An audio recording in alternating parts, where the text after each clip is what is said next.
Allahu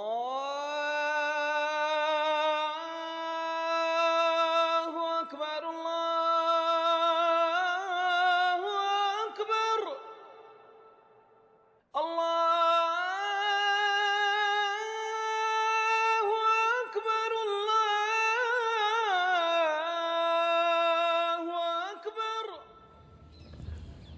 It is well known that the most famous Islamic monument of the world, the Taj Mahal, is in India.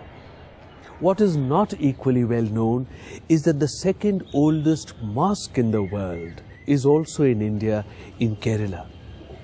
In fact, India has a vast and rich architectural heritage of Islam, from Kerala in the south till Kashmir in the north, from Tripura in the east till Gujarat in the west. With the advent of Islam, Arab traders became the carriers of the new faith. Behind me here, you see the first mosque which was made in India. It was made in Kodungallur by Raja Cheruman Perumal. It was made in 629 AD, within the lifetime of the Prophet. Kayalpatnam is an ancient town on the mouth of the Tamiraperani River. It is about 1 kilometer from its mouth. The Kodalkarai Mosque was built here by Arab traders as early as Hijri 12 or 633 AD.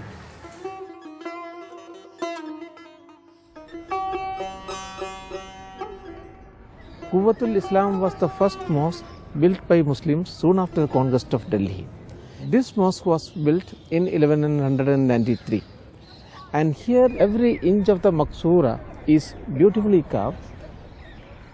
There are a number of Quranic verses also very beautifully written on this one, as if it has been written on wax.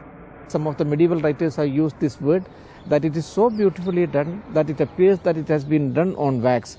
On stones it was not possible. The most impressive monument in the Qutub complex is the Qutub Minar itself. It was made in the early 13th century by Qutubuddin Aibak, Sultan of Delhi. It is one of the world's tallest minarets and is 72.5 meters high.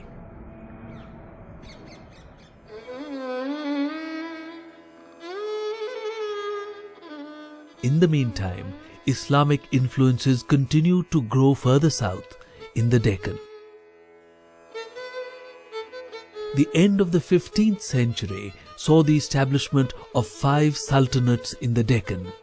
These were Ahmednagar, Bijapur, Golconda, Bidar and Berar. The Sultan of Bijapur was a descendant of the Ottoman dynasty of Istanbul.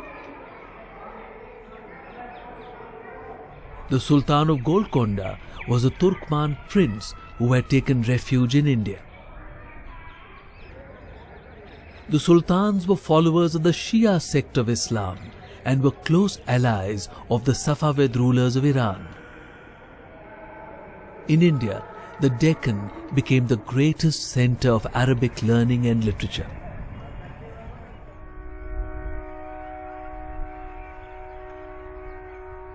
The Gol Gumbaz in Bijapur is the tomb of Sultan Muhammad Adil Shah, the successor of Sultan Ibrahim Adil Shah II.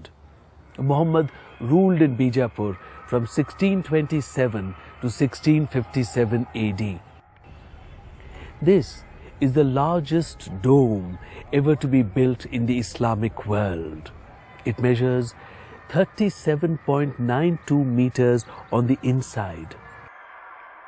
We have, in fact, one very remarkable example of an architectural transplant from Central Asia. This is the great madrasa of Mahmud Gawan from the 1480s in Bidar. Now, if you would take a photograph of this and put a label and saying madrasa in Uzbekistan or part of eastern Iran, it will be very hard to tell the difference. 1526 was a year which changed the political map of India. It was the year of the advent of Babur, who founded the great Mughal dynasty. The dynasty founded by Babur became one of the greatest the world had seen. They ruled a vast empire whose fame spread throughout the world. Humayun's tomb, which might be considered the first great imperial masterpiece of the new dynasty, sponsored by the 20-year-old Akbar in memory of his father, is very much related to the previous architecture of Delhi. Then we look at the design of the tomb itself, with these earlier systems, which were already well entrenched in India, like the little domed chhatris, the different coloured stonework, and we place all of those around a central dome, which is in white marble, an Indian material, not a Middle Eastern material, but the dome is bulbous. It has this sort of shape, and it's a double dome. And it's something which was brought into India from the Timurid tradition of Uzbekistan.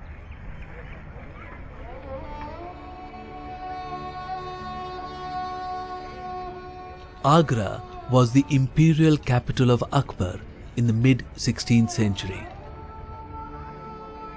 The fort here was one of the most powerful of North India since early times. In 1565, Emperor Akbar ordered the reconstruction of this fort.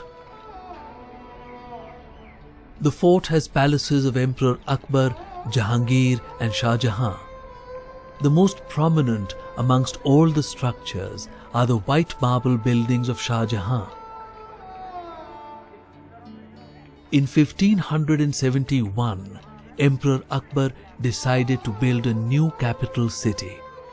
A magnificent city was built at a site not very far from the previous capital at Agra. It was called Fatehpur Sikri.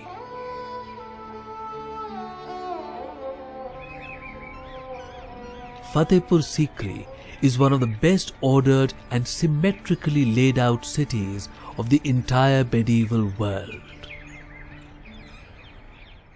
The world's best known tomb stands testimony to a timeless love story. The Taj Mahal was built in 1648 by the Mughal Emperor Shah Jahan in memory of his beloved wife Arjumand Banu Begum, known to the world as Mumtaz Mahal. The construction of the Taj Mahal was a stupendous engineering feat. It is built of marble and finely inlaid with semi-precious stones. 20,000 workers and master craftsmen labored for 17 years to erect this magnificent edifice. In the mid-17th century, the Mughal Emperor Shah Jahan built a new imperial capital at Delhi. He made his palace inside the great Red Fort, which he built on the banks of the Yamuna River. The Diwan-e Aam, or the Hall of Public Audience, is where the emperor would hear petitions of the common people. The Diwan-e Khas is the hall of private audience. These structures are among the glories of the Red Fort.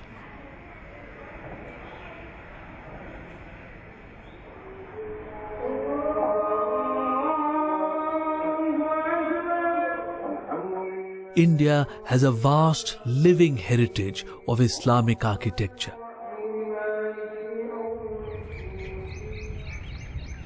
These monuments are a great treasure of India's culture, and many of them are recognized as World Heritage Monuments. We see in these the confluence of local talent with inspirations from Iran, Arabia, and Central Asia. These mosques, tombs, madrasas, palaces and fortresses are a beautiful and unique treasure of the heritage of Islamic architecture.